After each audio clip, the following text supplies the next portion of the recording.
Mga kapatid, oras na natin, it's 10 minutes makalipas ang alas 12 ng tanghali.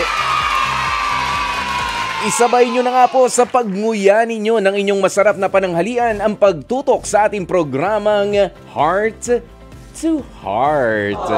Oy, ang sweet naman.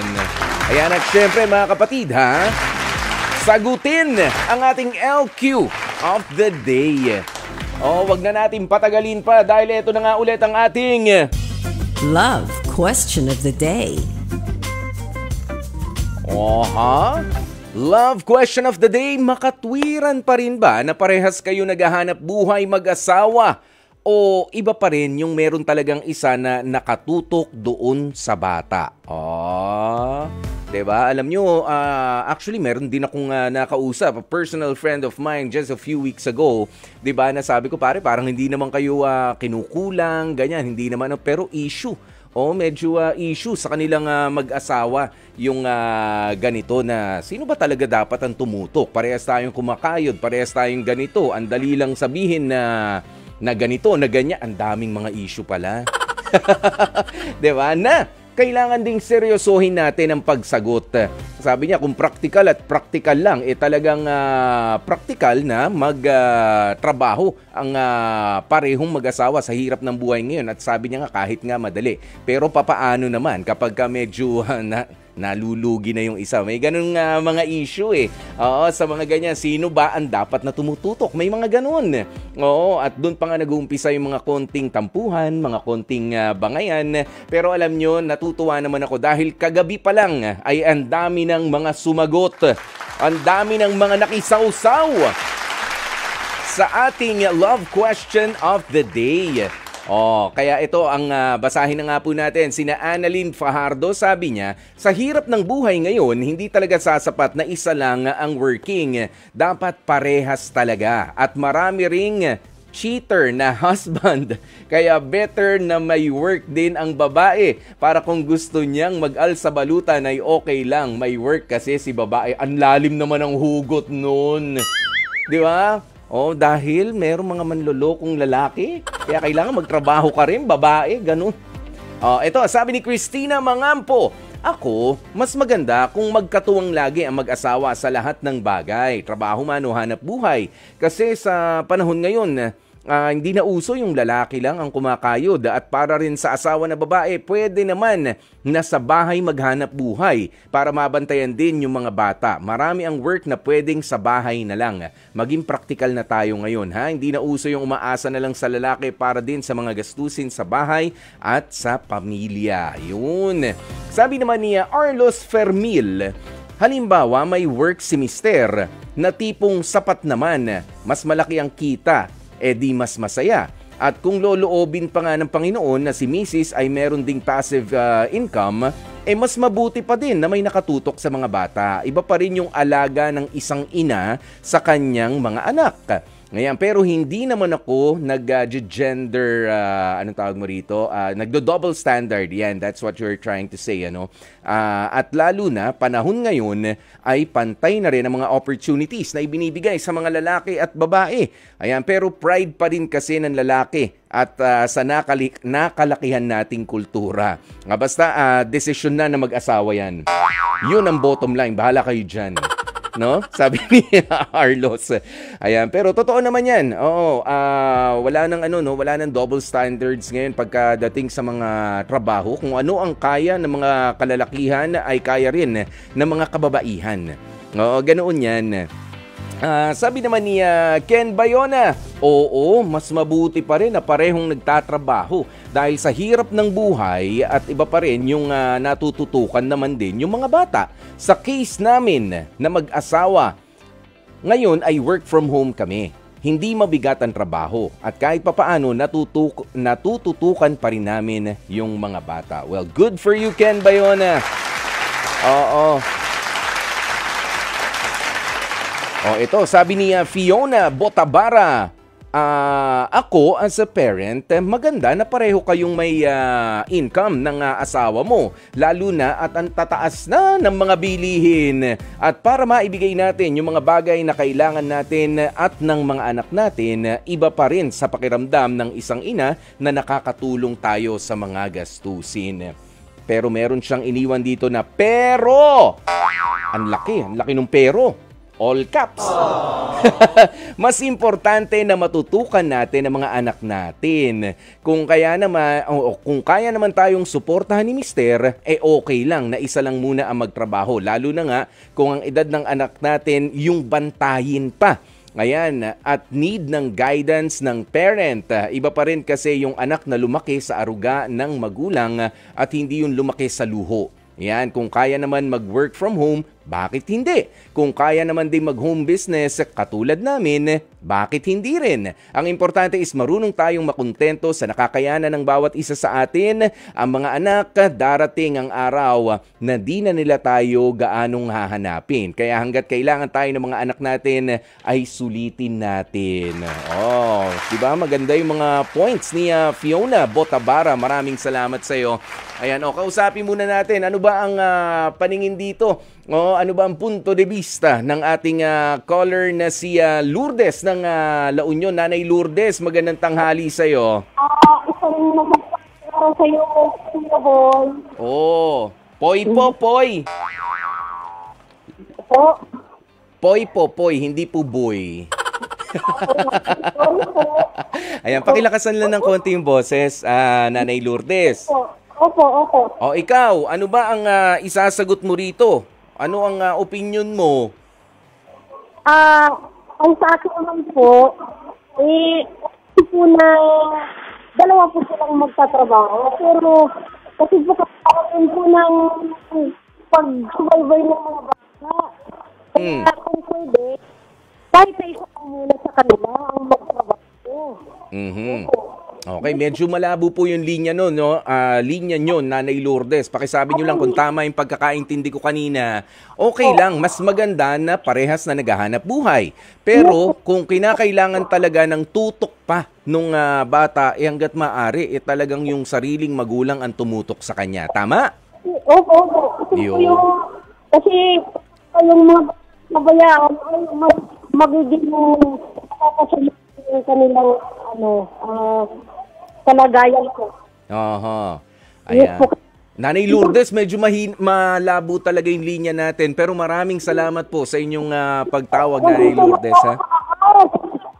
Nandito sa labas. Nasa labas ka? Andito ka naman pala. Halika, pasok. Halika dito, pasok. Nasa La Union pala. Kala ko na... Oo nga. Sige, Nanay Lourdes, mag-ingat ka ha. Kung saan ka man na pupunta. Thank you. Yan. Akala nung iba simple lang na pag-usapan itong katanungan natin sa ngayon, di ba? Na okay pa ba? Talagang okay naman na dalawa kayo naghahanap buhay na mag-asawa. Ayan, pero kita nyo naman, napakabilis ng mga impormasyon at hindi naman tama rin, di ba? Ayon din sa mga pag-aaral, hindi rin tama na basta iwanan mo na lamang ng gadget yung anak mo sa bahay para maging kapalit mo o proxy mo. Ayan, para sa bata. Dahil kung ano-ano rin mga websites, yung mga mabubuksan yan, papaano kapag ito yung ang mga nakikita niya ay yung makukurap yung kanyang isipan. Yan, merong, alam niyo, kaya iba pa rin na meron talagang isang magulang na nakatutok doon sa bata. Yan ay ayon doon sa iba. Ito, basa pa tayo. Sabi ni, okay sa pangalan sabi ni Magsalamin ka.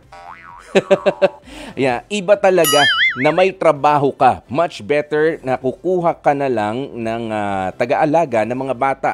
Iba talaga na meron kang sarili ring pera. Ayan, at syempre, ito.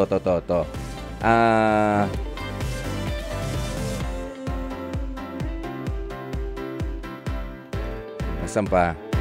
Ayun, sabi ni Tammy Powers, iba pa rin na may nakatutok talaga sa bata. Pero sa lagay ng ekonomiya ng bansa natin ngayon, kailangan talagang kumayod ng sabay ang dalawang magulang para sa ikagiginhawa ng lahat. Lalo na sa mga below minimum wage earners, kailangan meron talagang side hustle. At syempre, si Kuya Poy ang merong final say.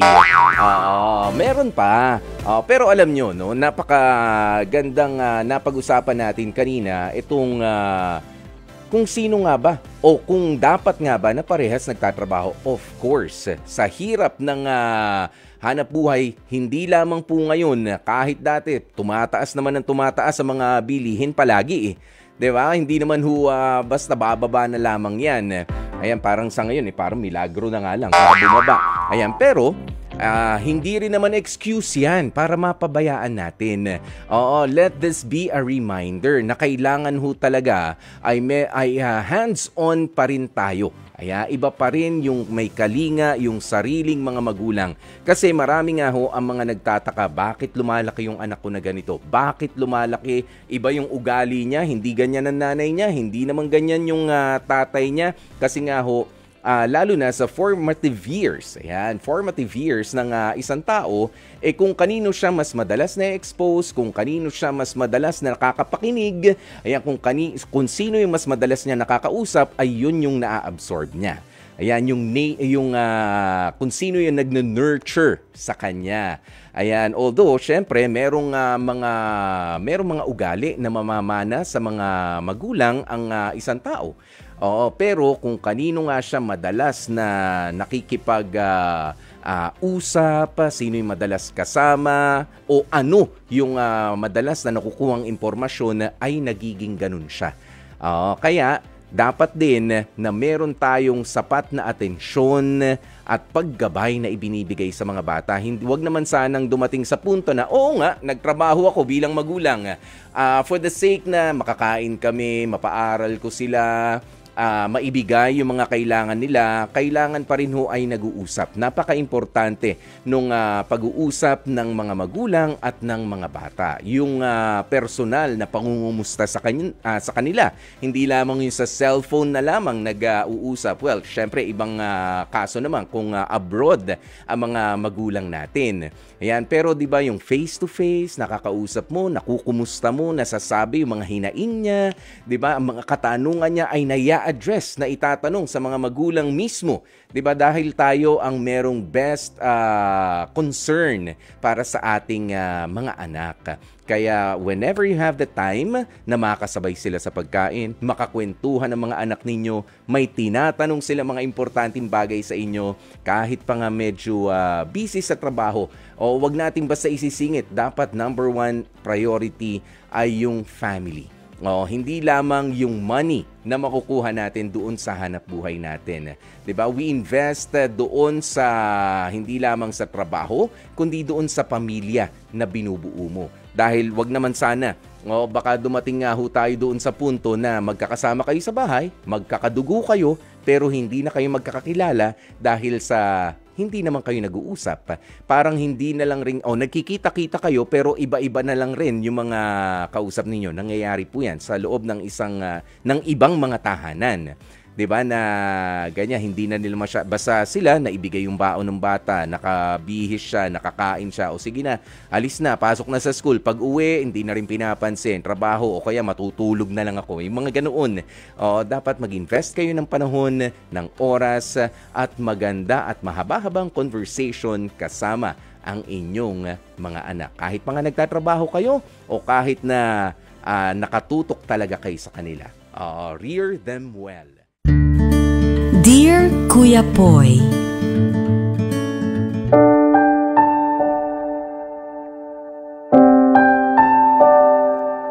Dear Kuya Poy, magandang araw sa iyo at sa mga kapwa kong nakikinig at lagi nakatutok sa Heart to Heart. Tawagin mo na lamang ako sa pangalang Princess, 38 years old, taga Batangas. Single mom sa aking nag-iisang anak at kasalukuyang nagtatrabaho bilang isang coordinator. Nakilala ko noon, Kuya Poy, si Prince sa isang dating app. Naging mabilis ang pangyayari at sa isang iglap nga ay naging opisyal ang aming pagkakaroon ng relasyon. Noong mga pagkakataon na yon ay nasa call center pa ako nagtatrabaho, habang crew naman sa isang restaurant si Prince. Dahil nga madalas na hindi magtagpo ang mga schedule namin dahil sa aming mga trabaho, ay ako na mismo ang nag-adjust para magkaroon kami ng time together ni Prince. Pero Kuya Poy, may isang pagkakataon sa aming relasyon na kinutuban ako ng malala.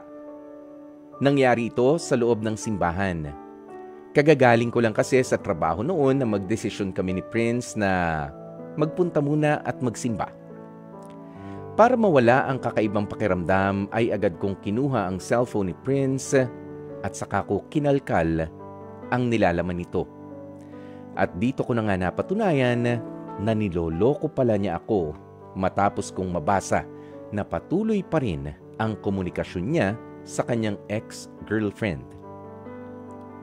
Aminado si Prince, Kuya Poy, na nagawa niya ang kasalanang yun sa akin, pero ganun pa man ay nagdesisyon akong hiwalayan siya. Pero dahil nga masigasig at matyaga siya sa panunuyo, kinalaunan ay nagkaayos din kaming dalawa. Lumipas ang 1 taon at lalo ko pa siyang minahal ng dahil sa effort at sa pag-aalaga niya sa akin. Ramdam ko na binibaby niya ako kahit 5 taon ang agwat naming dalawa. Kasabay ng pagmamahal niya sa akin, Kuya Poy, ay ramdam ko rin na mahal din niya ang nag-iisa kong anak sa pagkadalaga. Pero ang pagiging mabait, maalaga at maalalahanin ay pronta lamang pala. At hindi ko alam na niloloko na naman ako ni Prince sa ikalawang pagkakataon. Dahil nga sa dating app kami nagkakilala ni Prince ay masasabi kong hindi ko pa siya lubusang kilala. Nasundan pa kasi ang ginawa kong pagkalkal na naman sa kanyang phone at dito ay napatunayan kong nakabuntis pa pala siya ng ibang babae. Noong una ay hindi ko magawang maniwala para kasing sinaluko ang lahat ng kamalasan matapos kong malaman yun, Kuya Poy. Dahil fan ako ng angel numbers ay humingi ako ng sign kay Lord sakaling itutuloy ko pa ba ang pagiging tanga ko sa relasyon namin ni Prince. Kinalaunan nga ay nagdesisyon na nga akong tuluyan na makipaghiwalay sa kanya. Pero sa kabila niyan ay aminado akong walang makapapantay sa pagmamahal at sa effort na ibinigay niya sa akin. Sinubukan ko pa makipagkilala sa iba pero hindi rin nagtagal dahil sa personal issues. 5 taon na kaming hiwalay ngayon ni Prince pero may ilang mga balita na nakakarating sa akin, Kuya Poy, mula sa kanyang mga kamag-anakan na kinukumusta ko. Nakablock na rin kasi siya sa account ko. Kaya walang paraan para makausap niya ako. Kuya Poy, kahit na matagal na kaming walang komunikasyon ni Prince, ay nararamdaman kong darating ang araw na muli kaming magkikita. Hanggang dito na lamang ang kwento ko at lubos akong nagpapasalamat sa inyong programa dahil nabigyan ako ng pagkakataong maibahagi ang aking istorya. Lubos na gumagalang, Princess. Especially for you. Ano ang kwentong ibinahagi sa atin ng ating kapatid na si Princess ng Batangas. At eto na rin ang oras para naman siya nga po ay atin ng makausap para malaman pa natin ang ibang mga kwento na mga hindi niya nasabi dito sa sulat na ipinadala niya sa atin. Kaya naman, eto na at susunod na ang H2H Confessions.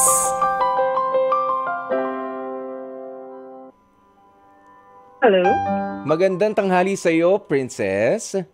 Hi. Ay, hello. Good afternoon, Kuya Poy. Oo, good afternoon naman sa iyo. Ang ganda naman ng boses. Ay, mas maganda naman yun sa'yo, Kuya Poy. Oo, nasan ka ba sa Batangas? As usual dito sa Calacaf. Kalaka. Yes. Ayun. 5 years na nangyari itong kinuwento mo sa amin kanina. Bakit parang hindi ka pa rin makamove on? Anyari? Hindi naman siguro, Kuya Boy. Siguro fan lang tayo ng mga greatest love na mga quotes, kaya ganun siguro.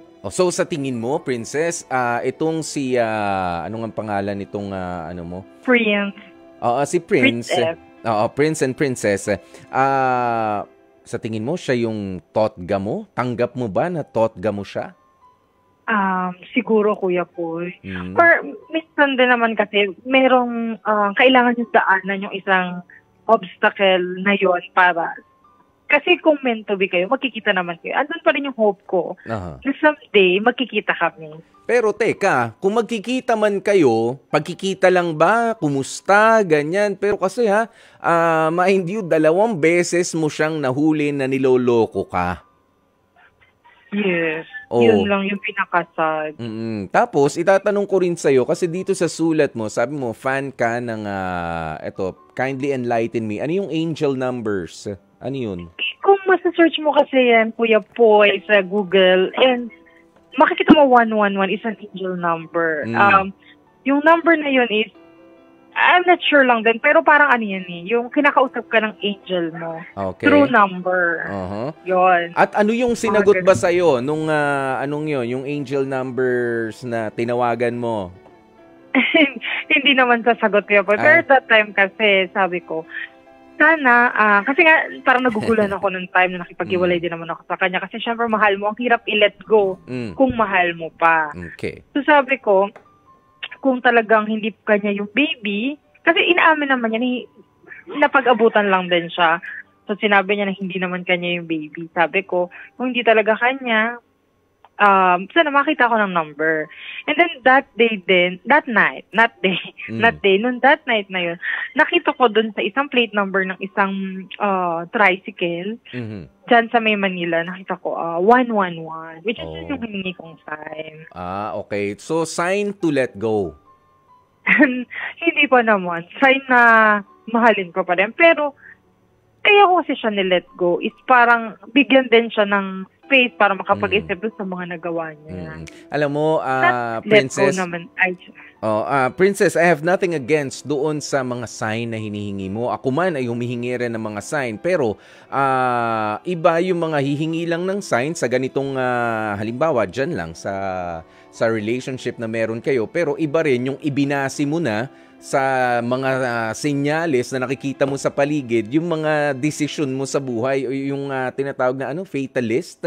Fatalistic ka na masyado. Kumbaga, pinagpapaubaya mo na lang sa yung effort mo, hindi mo maituloy dahil may nakita kang sign, ay parang pangit na maituloy sa ganyan. Delikado rin yung mga ganun kasi pwede niyang mahinder, pwede niyang mapigilan naman yung growth mo at yung decision making mo kung masasanay ka na dun mo inaasa, 'di ba, sa mga ganyan. Yung lahat, 'di ba, yung mga susunod. Pero alam mo, kapag ka talaga medyo nawawalan tayo ng pag-asa sa buhay, guilty ang marami dyan na humihingi ng sign. Lahat nabibigyan ng ibig sabihin, kita mo, plate number. May sinabi kang plate number, susunod dyan, baka pati yung natuluan ka ng tubig ulan galing sa alulod ng kapitbahay. Baka mabigyan mo pa ng ibig sabihin yun. Tapos sabi mo, teka, hindi naman umuulan. Kinakalabit yata ako. Di ba, may mga gano'n? Ako rin, nakikita ko sa mga plate number minsan. O naaaliw ako pagka nakakita ko na yung plate number, dad. Ganyan. Tapos, do I have to call my dad kapag ka DAD yung plate number? Oo, yung mga ganyan. O kaya naman, NAK. Di ba? NAK. Mababasa. Tawagan ko kaya anak ko. Kumustahin ko. Kung ibabase ko na lang lahat dyan, medyo, syempre, hindi ka rin makakapag-isip ng maganda. O ng tama rin. Pero ito na nga. Kaya ko tinatanong kanina, ano ba ang gusto mo mangyari? Sabi mo nga, kakilala mo yung mga kamag-anak niya. Nakukumusta mo. Bakit hindi mo na lang kumustahin? Ano ba number nitong si Prince? Baka pwede ko po makuha. Kumustahin ko lang siya. Actually, kinakamusta rin naman niya ako, Kuya po. Yun nga lang, hindi directly niya ako kinakamusta. Padaan pa niya sa kapatid niya na sinasabi niya na kamusta ako. So ngayon, ano na yung sitwasyon nitong si Prince na alam mo? ang alam ko ngayon is may kasama siyang girl. Yun yung naging reason ng hiwalayan namin. Ito yung kasama nabuntis? niya yung girl. Ito yung nabuntis niya, yung pangalawa? Yeah. Yun nabuntis niya. So, inaamin niya na rin na nabuntis niya nga yung pangalawa. Tama? Parang ganun, Kuya Poy. Kasi sinamahan niya. Teka, bakit parang ganun? O hindi ba yun na yun? Kasi nung kayo, itinatanggi niya na nabuntis niya. Tapos ngayon, 5 years after, so ilang taon na rin yung bata, 5 years old na rin, the mere fact na nandun siya, di ba, kailangan pa ba niya sabihin sa'yo na, oo, ako nga yung nakabuntis? Sabagay. O nag-e-expect ka ba ng iba pang sagot? Explanation. Nag-e-expect ka pa ng explanation mula sa kanya. At ganito, ano naman din ang gagawin mo, Princess, kung sakaling, oo, hindi ko anak, pero kasama ko na itong nabuntis ko. Anong gagawin natin? Ano sa tingin mo? Medyo mahirap Medyo mahirap na question, Kuya Poy. Pero sige, subukan mong sagutin. Ano yung nilalaman ng puso mo? Sabi nga ng sex bomb, kung ano nasa puso mo, sundin mo. Game. Hindi, Kuya Poy, kasi depende naman sa explanation pa rin niya. And syempre, hindi mo masasabi. Iba kasi pag nakikita mo siya in person versus dun sa nagsasalita lang siya through phone, mga gano'n. Ikaw talaga. Kapag nakita mo siya, doon mo mapapatunayan, Kuya Poy. Alam mo, Princess, ikaw gusto mo siyang makita. Miss na miss mo siya. Hindi ako judgmental na tao, ha? Pero ikaw yung pinapaliwanagan mo na ito kasi, ganito kasi. Pero gusto mo may iba kang explanation. Di ba, Princess? Gusto mo, hindi pa yan yung Kuya Poy, meron pang pag-asa. Alam mo, maganda sa tao na hindi nawawalan ng pag-asa. Doon sa mga, doon sa mga instances o sa mga pagkakataon na na wala tayong maaapakang ibang tao. Ha? Nagigets mo, Princess?